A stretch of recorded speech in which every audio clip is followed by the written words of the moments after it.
Cup of coffee time. Right, boys and girls, welcome to another music review. And in this one, we've got an album by a band who critics were writing off at the time, mainly because they've got a new singer. It's very hard for an established band to replace a singer and to live up to the previous singer as well.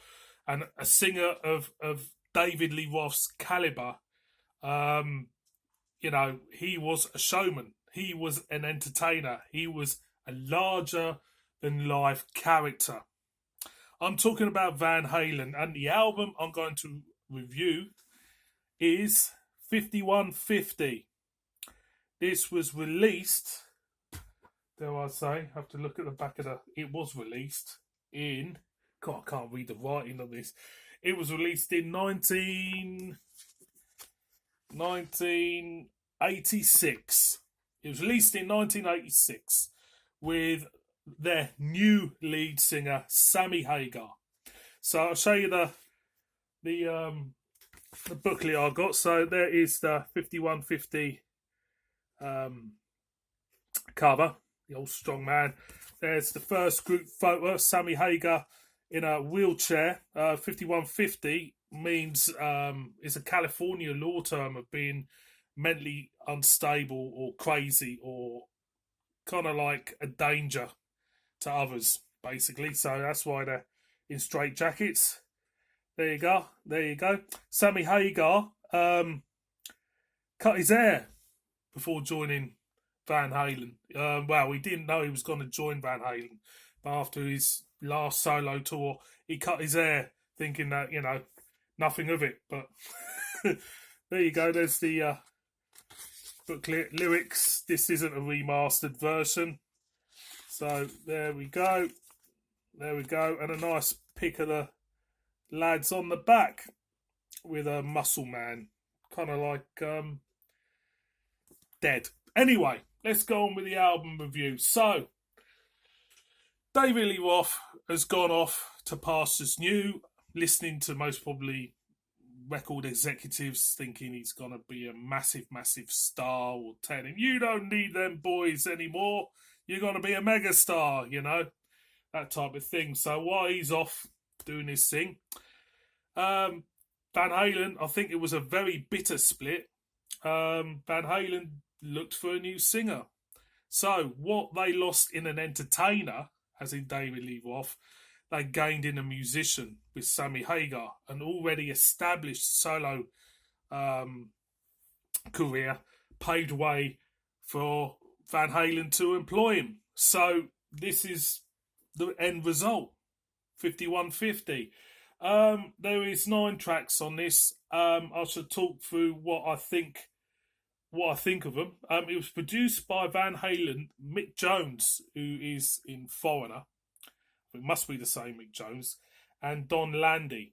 So the first track is Good Enough, and it was really a kind of like a sort of a rival song. It's like a slap in the face for the listener. It's kind of like Sammy Hagar belting out, "Hello, baby," and suddenly Eddie breaks into his custom guitar work.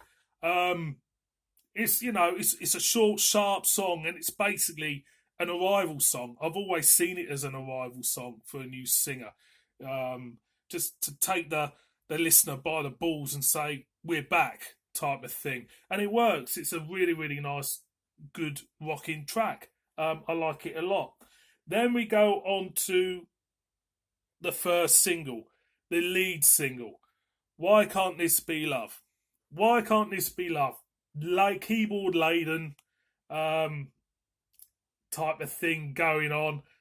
I'm not a fan of it, to be honest. I think for a lead single with a band with a new singer, I wouldn't put it out. I don't think it's strong enough. I remember seeing it Top of the Pops when I was a kid, having bought 1984 and absolutely worshipped David Lee Roth in Jump and everything. they played on Top of the Pops. I remember seeing David Lee Roth. He's got his hair cut. He sounds a little bit different, and Eddie's taken that keyboard mantra again. I think Sammy does play the rhythm in this, so it gives it an extra texture. But for me, the song does not really do it. I don't think it's a strong enough song. That's my own personal opinion. Okay. Then we go to the third song called Get Up. Now, Get Up is another one of them slap in the face rockers, The thing I noticed about this album, as I gradually listen to, that it does date itself quite badly because there's electronic percussion in this as well. The 80s electronic percussion Alex must have used. For me, it does date it a little bit, but the material is very, very strong overall. Then we go on to the fourth track, Dreams. Now, Dreams is, you could say the first kind of like ballady type of song. I know I think Sammy's quoted as saying it's one of his favourite songs he's ever done with them. Me personally, yeah, it's a nice melodic song. It's not too slushy. It's just got a nice rhythm to it as well, which I quite like. And yeah, I think for me, Dreams should have been the lead-off single, but that's just me. It just feels like it should have been. Then we come to my favourite song on the album, and having watched Rocker Beer Reviews, who reviewed this album as well, I totally agree with him, because this album does remind me of summer. Whenever I think of this album, 5150, I think of summertime. I think of, barbecues and stuff. Because there's a song on here which I absolutely love, and it captures the essence of Van Halen in the 80s. Great guitar work from Eddie in this.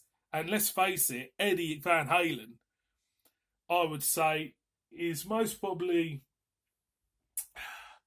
one of the most pioneering guitar players ever.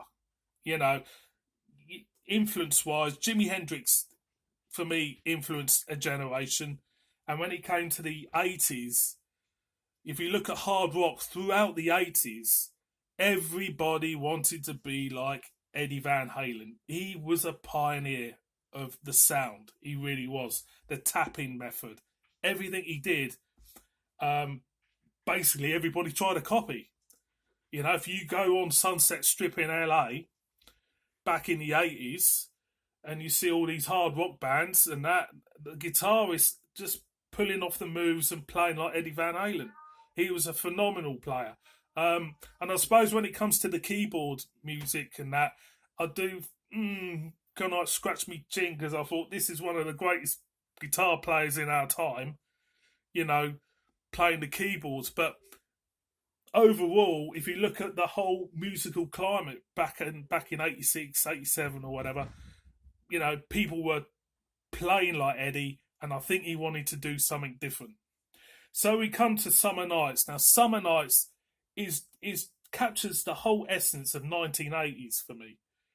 The summer, you're out hanging out with your mates, listening to rock and roll, drinking on the beach, playing basketball or whatever in the summer, listening, having a barbecue. You got this blasting in the background, and I have to say, for me, it's my favourite song on the album. It just gets that spirit of the 80s, of Karate Kid and stuff. You can imagine Johnny and Karate Kid belting this out.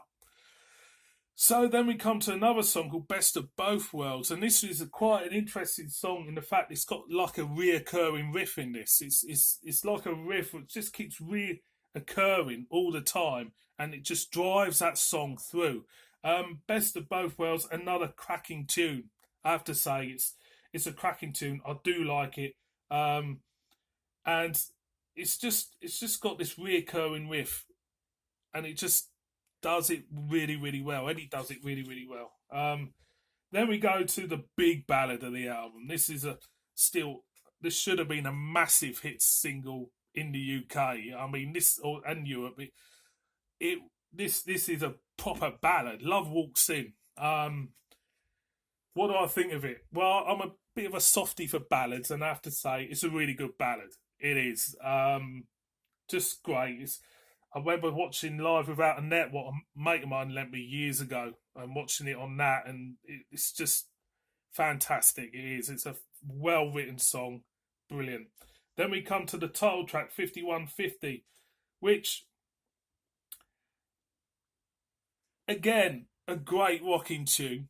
Okay, it's one of them songs for me which was hard to get into. I don't know, because I don't know, it lacked a catchy chorus or a bridge or whatever. It was just one of them.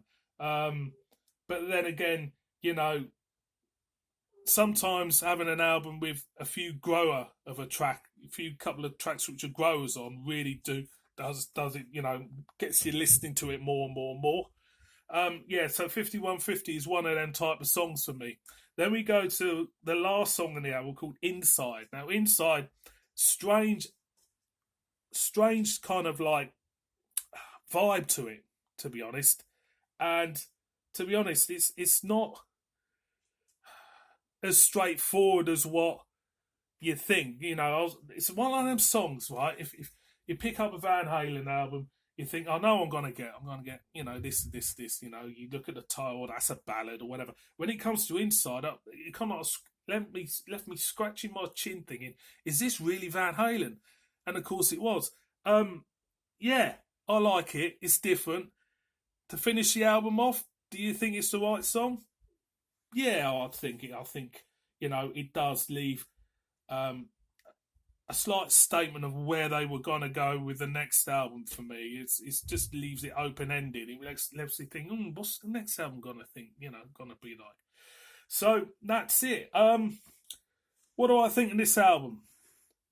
Well, for me, Van Halen, 5150. Lots of people wrote this off because of the new singer, but the band, as a result of this album, the band became a lot bigger. I think, well, from where I think, they became a lot bigger than David Lee Roth. The band survived their charismatic previous singer, and I think the band got stronger. When Sammy Hagar came in, Van Halen lost an entertainer in Roth, but they gained a musician. And the music, it spoke volumes in the music. So for me, Van Halen 5150, another cracking album. Go out there, pick one up and enjoy it. It's brilliant stuff. It really is. Thank you very much for watching this music review. Please subscribe, murder me in the comments. See all of you again on another one. Cheers.